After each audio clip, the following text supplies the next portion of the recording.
Actual में अगर होता तो इतनी बड़ी-बड़ी संख्या, इतनी बड़ी-बड़ी गप्पे हाँकने की ज़रूरत नहीं पड़ती और ये सारी चीज़ें जो हैं, जब फाहियान गुज़रा, जब वैनसोंग मथुरा से गुज़रे तब उनको मिल जाता। पुरातत्व से मिल जाता, नहीं मिलता है। पुरातत्व से केवल बुध और बुध ही मिलते हैं। यानी कि 7वीं 8वीं सदी से लेकर अलबरूनी के 11वीं सदी तक ब्रह्मनिज़्म जो है, बुद्धिज़्म की कहानियों को मोड़ रहा था, अपने हिसाब से डिज़ाइन करने में लग गया था और इसी कारण से आज की तरह कहानियाँ तो नहीं मिलती हैं, लेकिन बुद्धिज़्म से और ये कहानियाँ ज़्यादा मैच करती हैं और फिर ये कहानियाँ और ब्राह्मणीकरण होके आज के डेट में अवेलेबल हो गई हैं। तो अब आप लोगों को समझ में आ गया होगा कि ये जो कृष्ण है वो बुद्धिज़्म के वासुदेव से आया।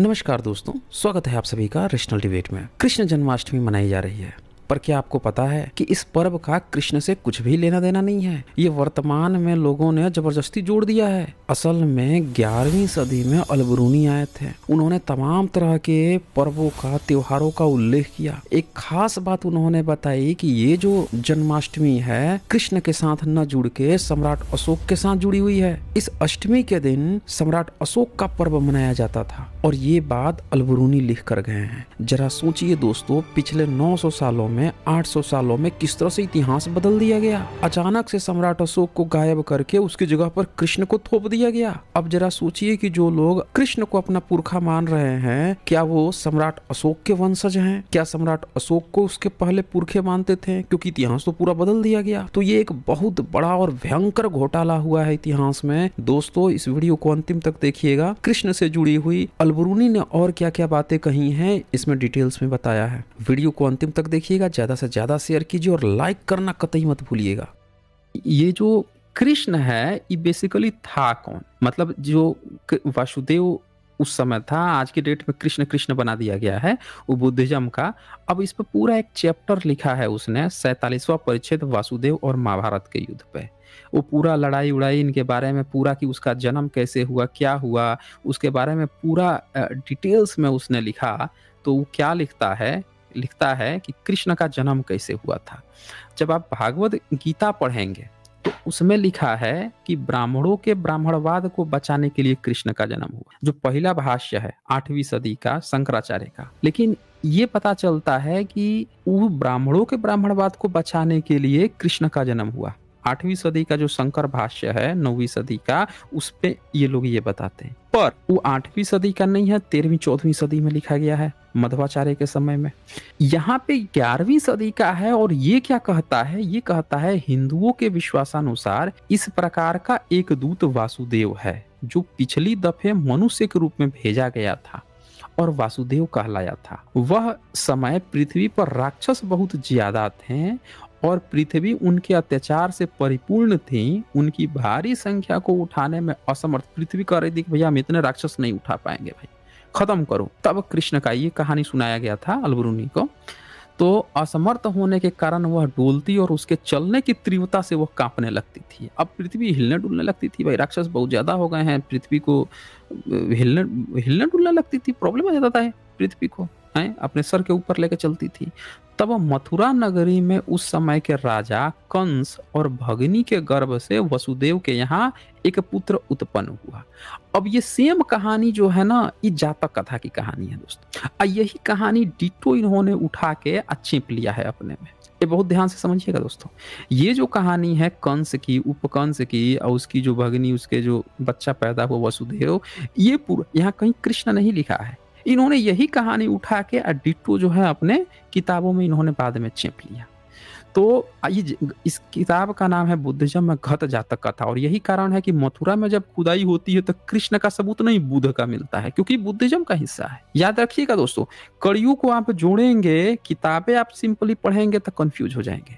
लेकिन जब ऐतिहासिक पूरा तत्व के साथ इसी स्टोरी सेम चीज को जब ऐतिहासिक पूरा तत्व से देखेंगे तो आप पाएंगे यार इसमें तो लिख तो रहा है वासुदेव। चलो कृष्ण नहीं लिखा, लेकिन वासुदेव तो लिखा ना कम से कम, कहानी तो वही बता रहा है। तो फिर सबूत तो मिलने चाहिए, लेकिन सबूत वहां से बुद्ध के निकल रहे हैं। क्यों? क्योंकि ये बुद्धिज्म की जातक कथाओं वाला पार्ट है, और इससे वेरीफाई होता है कि जातक कथाओं का ही पार्ट था, ब्राह्मण कहानी बस बदल रहा था, अपना बताने की कोशिश कर रहा था कि हमारे हमारे। जैसे अभी क्या करता है बाबा साहब को, जब बाबा साहब को अपने फेवर में लेना हो तो क्या कहता है कि देखो बाबा साहब की शादी तो ब्राह्मणी से हुई थी, देखो बाबा साहब पढ़ लिख लिए थे यानी वो ब्राह्मण हैं, ठीक है, देखो बाबा साहब जो हैं उनको हम लोग भी मानते हैं, देखो बाबा साहब जब मनुस्मृति जलाए थे तो हमारे एक ब्राह्मण को लेके गए थे, ये सब कहानी सुनाना शुरू कर देगा। और देखो बाबा साहब ने जब कॉन्स्टिट्यूशन लिखा तो ब्राह्मणों ने ही तो मिलकर उसको कहा कि भाई चलो हमारे देश का ब्राह्मणों ने भी तो समर्थन दिया, संविधान माना। क्या कहता है? और जब बाबा साहब को गाली दिलाना होगा तो दिन भर बैठ के गाली देते रहेगा, दिन भर देते रहेगा, करे इन्होंने ये कर दिया, हमारे मनुस्मृति अच्छी थी, हमने ये कर दिया, वो कर दिया। तो यहाँ सेम चीज आपको ये देखना है कि ये सारी चीजें 11वीं सदी में जो चेंज हो रहा था, आपको क्या लगता है नालंदा ऐसे ही जला दिया गया है? विक्रमशिला ऐसे ही जला दिया गया? नालंदा जलाया गया कि नहीं, जलाने के तो प्रमाण मिलते हैं खैर। और विक्रमशिला जितने भी थे, बुद्धिज्म कैसे खत्म? पहले लोगों के दिमाग से उनकी छवि को डाइल्यूट किया गया, उन चीजों को तोड़ा गया, इतना उसको जीर्ण जीर्ण कर दिया गया कि तब बड़े आसानी से अगर कुछ हो तब कोई बोले भी ना, कुछ करे भी ना। तो ये चीजें चल रही थी पैरेलल में। अब देखें यहाँ पे क्या कहता है, तो उसके चलने की तीव्रता से वह कांपती थी। तब मथुरा नगरी के उस समय के राजा कंस और भगनी के गर्भ से वसुदेव के यहाँ एक पुत्र उत्पन्न हुआ। वह एक पशु पालने वाला नीच शूद्र जट परिवार था। ध्यान दीजिएगा भाई, कृष्ण किस परिवार में जन्म लिया था? तो वो जाट फैमिली में जन्म लिए थे। आपको क्या कहानी बताई गई है भाई, बता दीजिए। अब ये बताइए कि कृष्ण अगर जाट फैमिली से थे तो भाई ये बताइए कि 7वीं सदी में इन्हीं जाट लोगों में चचनामा में ब्राह्मणों ने क्यों वो लगा दिया कि ये पगड़ी नहीं बांध सकते हैं, ये मखमली वाला भीतर अपना कपड़ा नहीं पहन सकते हैं, ये घोड़े पर मखमली वाला वो सारा कोट लगा के उस पर नहीं बैठ सकते हैं, ये तलवार नहीं रख सकते हैं, जहां चलेंगे कुत्ता लेके चलेंगे। ये कैसे नियम बना दिया ब्राह्मणों ने भाई? ये चच जो ब्राह्मण था उसने ये नियम कैसे लगा दिया था 7वीं सदी में है? तो आपको ध्यान रखना होगा कि 11वीं सदी में भी बताया जा रहा है कि एक पशु पालने वाला नीच शूद्र जट परिवार था। यानी मैंने आपसे क्या कहा कि ये जो आप वासुदेव का आज जो कृष्ण जन्माष्टमी मना रहे हैं, ये बुद्धिज्म का पार्ट था। और ब्रह्मनिज्म चूंकि 11वीं सदी में कहानियां बुद्धिज्म की उठा के कर रहा था, तो बुद्धिज्म की जो चीजों को उसने कन्वर्ट किया, तो शूद्र को शूद्र ही कहा। अब बताइए, आपको आज जो भागवत गीता दी जाती है उसमें क्या बताया जाता है कि कृष्ण ने वर्ण व्यवस्था बनाई, पकड़ाया जाता है, यही पकड़ाया जाता है ना।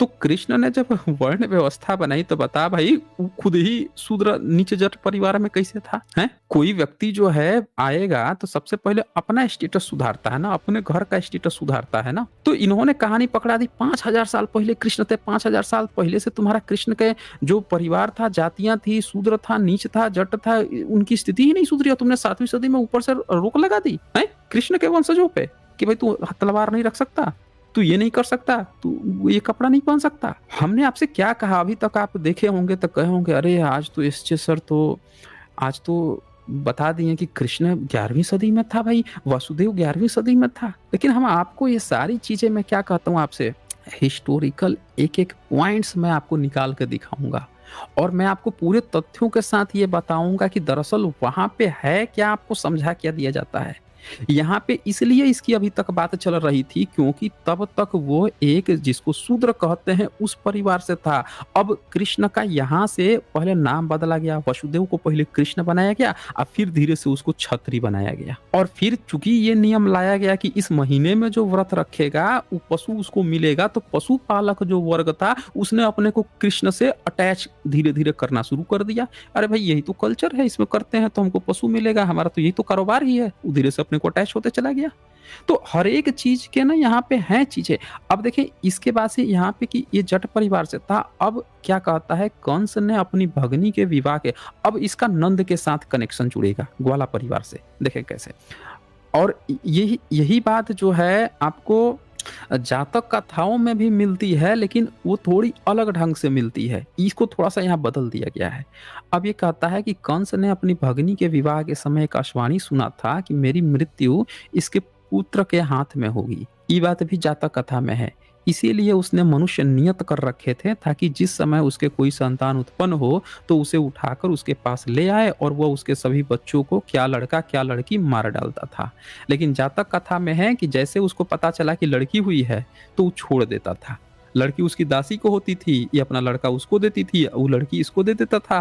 तो 10 बच्चे हुए, 10 बार वो ले गई लड़की दिखा दी, 10 बार वो माफ कर दिया। लेकिन इन्होंने 11वीं सदी में थोड़ी कहानी बदल दी कि लड़का हो या लड़की मार डालता था, अंततः उनके यहाँ बलभद्र उत्पन्न हुआ और नंद ग्वाले की स्त्री यशोदा, अब यहाँ पे बात आती है, नंद ग्वाले की स्त्री यशोदा बालक को उठाकर अपने घर ले गई। अभी यहाँ पे ये कहानी नहीं है कि अंधेरी रात थी, कारागार खुल गया, कारागार में से वो शेषनाग ऊपर छत पे आ गए, वो लेके चल दिए, ये सब अभी कहानी नहीं आई है, ये मिर्च मसाला बाद में लगाया गया है। तो यहाँ पे कहता है कि उठाकर अपने घर ले गई, वहां उसने उसे कंस के गुप्तचरों से छिपा रखा। इसके बाद वह 8वीं बार गर्भवती हुई और भाद्रपद मास के कृष्ण पक्ष के 8वें दिन बरसाती रात को जब चंद्रमा रोहिणी नक्षत्र पे चढ़ रहा था, उसने वसुदेव को जन्म दिया। चूंकि पहरेदार सो गए थे, पहरे पर कोई नहीं था, इसीलिए पिता बालक को चुपके से उठाकर नंदकुल अर्थात यशोदा के पति नंद की गौशाला में ले गया। यह गौशाला मथुरा के समीप थी, परंतु उन दोनों स्थानों के बीच जमुना नदी बहती थी। वासुदेव ने नंद की लड़की के साथ लड़के का अदल बदल कर लिया। अब ये कहानी जातक कथा से थोड़ी सी अलग यहाँ पे हो जाती है। उसमें लिखा है कि उसकी खुद ही दासी थी, वो अपनी लड़की को दे देती थी और इस तरह से जब 10 बच्चे हो गए तो कंस उपकंस दोनों छोड़ दिए, कहे जा बहन तू छोड़ दे भाई अब, क्योंकि बुद्धिस्ट की कहानियां हैं उसमें ज्यादा ऐसी प्रवृत्ति नहीं होती है, तो उसने छोड़ दिया था। बाद में जब कभी देखा कि यात्रियों को लूट उठ रहे हैं तब पकड़ा, तब पता चला कि अच्छा ये तो मेरे साथ घोटाला हुआ है। तो ये लड़की सुयोग्य से उसी समय उत्पन्न हुई थी जब वसुदेव लड़के को लेकर वहां पहुंचा ही था। उसने अपने पुत्र के यहाँ से वह लड़की पहरेदारों को दी। राजा कंस बालिका को मारना ही चाहता था कि वायु में उड़कर अंतर्धान हो गई। तो आप देख लीजिए कहानियां बनाई गई हैं, कहानी ऐसे ऐसे है। अब कहता है वासुदेव अपनी दूध माँ यशोदा की रक्षा में पलने लगा। यशोदा को जब यह मालूम न था कि यह कन्या के बदले में आया हुआ लड़का है, परंतु कंस को इस बात की कुछ कुछ खबर हो गई। उसने छल और कपट की चालों से बालक को अपने काबू में लाने का प्रयत्न किया, परंतु वे सब चालें विरुद्ध बैठी।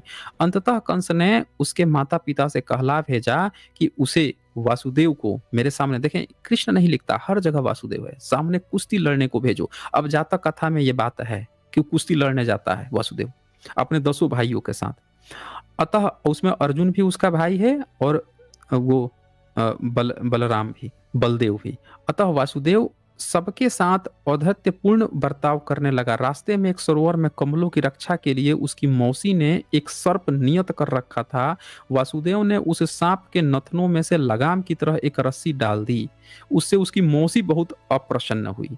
अब आपको कहानियां यहाँ देखें, 11वीं सदी में एक कहानी थी, अब इन्होंने क्या कहानी बना रखी है कि एक गेंद डूब गई पानी में, कृष्ण गया भीतर और उसने नीचे से जो सांप था 7 फन वाला उसको लाके लगा डांस करने, उसको नथ दिया, क्या किया। कहानियां देखें कैसी बदली हैं, 11वीं सदी में क्या क्या कहानियां आ रही थी। इसके अतिरिक्त उसने उसके धोबी को मार डाला था क्योंकि उसने कुश्ती लड़ने के लिए उसको कपड़े उधार नहीं दिए थे। देख लीजिए, कपड़े नहीं दिया तो उसको मार दिया। उसने अपनी सहचरी लड़की का वह चंदन छीन लिया था जिसका पहलवानों पर लेपन करने की आज्ञा मिली थी। अब देखें, उस लड़की का चंदन छीन लिया था और ब्रह्मनिज्म ने क्या कहानी बना दी है, कुब्जा वाली कहानी बना दिया कि एक कुब्जा जा रही थी, चंदन लगाती थी, उसको पकड़ के तनिक सा ऊपर उचका दिया, सुंदर बना दिया। फिर कुब्जा बोली कि हमको थोड़ा मौका दीजिए, हमको भी आपकी सेवा करने का। फिर कृष्ण बोले अच्छा रुको, हत्या करने आया हूँ अपने मामा की, हत्या करोड़ के आता हूँ, तो फिर तो सेवा सेवा किया जाएगा। तो वो कुब्जा वाली कहानी आ गई। लेकिन उस समय क्या कहानियां चलती थी, सहचरी लड़की का वह चंदन छीन लिया जिसका पहलवानों पर लेपन करने की आज्ञा मिली थी। कहने का मतलब क्या है कि देखें, बुद्धिज्म की जो जातक कथाएं हैं उन कहानियों को धीरे धीरे कैसे मोड़ा गया और आज के समय तक देखे उसमें कितनी अश्लीलता डाल के ब्राह्मणों ने अश्लीलता क्यों डाली, क्योंकि ब्राह्मण ये जानते थे कि जब अश्लील बना दोगे तो वो फिर बुद्धिज्म का रहेगा नहीं, क्योंकि बुद्धिस्ट लोग बहुत सीधे साधे होते हैं और इस तरह की अश्लीलता तो उनके यहाँ चलती ही नहीं है ना, वो मानते हैं। तो ऑटोमेटिकली वो सब लोग छोड़ देंगे, पब्लिक भी छोड़ देगी, नहीं नहीं ये तो है ही नहीं इनका। फिर बड़ी आसानी से ये हमारा हो जाएगा। तो इस तरह से कहानियाँ आपको देखें कैसे आ गई हैं। फिर आगे कहता है कि अंततः वह उस समय मस्त हाथी को मार चुका था जो कंस के द्वार के सामने उसको मारने के लिए खड़ा किया गया था। ये बुद्धिज़्म, ये हाथी वाला मारने की कहानी देवदत्त और बुद्ध से जुड़ी हुई है। उनके इस सब का ज़िक्र किया है वेनसोंग ने। कृष्ण तब तो नाम ही नहीं था उनका, वासुदेव का। इन सब घटनाओं को देखकर कंस का क्रोध इतना बढ़ गया कि उसका पित्त फट गया और वहीं मर गया। अब जातक कथा में क्या दिखाया गया है कि वो क्या करता है, अपने हाथ में एक छोटा-सा चक्र टाइप का होता है, उसी को चला के मारता है कृष्ण, तब जाके उसका गर्दन कट जाता है। तो यहाँ पे इनकी कहानी क्या थी कि वो खुद ही उसका पित्त फट गया, मर गया। लेकिन जातक कथा में दिया है चक्र चल, तो ब्राह्मणिज्म ने कॉपी जातक कथा से उठा के किया है कि चक्र से गर्दन काट देता है। तब उसके स्थान पर उसकी भगनी का पुत्र वासुदेव राज्य करने लगा। वासुदेव का प्रत्येक मास में एक विशेष नाम होता है। अब मैं आपको एक और पॉइंट दिखाता हूँ जहां से फिर से आप चोरी पकड़ लेंगे। कैसे, ये देखिए, कहता है कि वासुदेव जो है, इन लोगों ने अलबरूनी को ऐसा समझाया कि भारत में जो कुछ था सब वसुदेव ही वसुदेव था। ठीक है, ये देखिए, उसने बताया कि हर महीने में वासुदेव का नाम बदल जाता है। जैसे मार्क्सिस, यहाँ नीचे से स्टार्ट करते हैं ना, चैत से। चैत में उसका नाम विष्णु होता है, वैशाख में उसका मधुसूदन होता है, ज्येष्ठ में त्रिविक्रम होता है, आषाढ़ में वामन होता है, श्रावण में श्रीधर होता है, भाद्रपद में हरिकेश होता है, अश्वयुज में यानी कुंवार में पद्मनाभी होता है, कार्तिक में दामोदर होता है, मार्गशीर्ष में केशव होता है, पौष में नारायण होता है, माघ में माधव होता है और फाल्गुन में गोविंद होता है। आपको जानकर हैरानी हुई, ये सारे नाम बुद्ध के हैं। और 11वीं सदी में ब्राह्मणों ने इन सारे नामों को उठाकर और वासुदेव का भी नाम कृष्ण बदल के चिपका दिया। आपको हैरानी होगी कि ये सारे नाम आपको बुद्धिज्म की किताबों में मिलते हैं। बुद्धा के इतने सारे नाम हैं, नारायण से लेके ये सारा आप किताब पढ़ते जाइए बुद्धिज्म के, आप जो है तिब्बतियन सोर्स को पढ़ते जाइए, सारे नाम बुद्धिज्म के आए हैं। लेकिन कैसे ब्राह्मणिज्म ने 11वीं सदी तक आते आते ये क्या कहना शुरू कर दिए कि भारत का जो ये कैलेंडर है ये किसके नाम पे है, वासुदेव के नाम पे है, और वासुदेव का ब्राह्मणीकरण करके कृष्ण बना दिया। जबकि भारत में जो नाम है कैलेंडर के, जैसे ये देखें चैत्य, चैत्र जो है, क्या नाम है, चैत्य। चैत्य क्या होता है, बुद्धिज्म के जो चैत्य होते हैं स्तूपा उसको कहते हैं। वैशाख, वैशाख क्या होता है, वैशाखी मनाते हैं ना, वैशाख, वैशाख मनाते हैं किसके लिए, बुद्ध का जो जन्म से लेके उनके जो इनलाइटमेंट की बात आती है उसके लिए जो मनाते हैं वैशाख में। तो ये सारी चीजें बुद्ध से जुड़ी हुई थी, लेकिन इन्होंने क्या प्रचार शुरू कर दिया कि ये सब केशव के नाम है इनमें, और ये सारे बुद्ध के ही नाम को वासुदेव के नाम पे चिपका रहे थे। तो ये सब आप हकीकत देख सकते हैं कि 11वीं सदी में किस तरह से वासुदेव नाम आया था। कृष्ण नाम तो नहीं आ पाया था, लेकिन जो बुद्धिज्म का जो वासुदेव था वही वासुदेव का ब्राह्मणीकरण चल रहा था, जो आगे चल के कृष्ण में बन गया। और फिर इसके बाद से अब देखें आप आगे क्या लिखता है, अब कंस के साले को क्रोध आया, उसने शीघ्रता से मथुरा की ओर कूच किया, वासुदेव के राज्य पर अधिकार कर लिया और उसे सागर में निर्वासित कर दिया। तब सागर तट के निकट बरोदा नामक सोने का एक दुर्ग प्रकट हुआ और वासुदेव उसमें रहने लगा।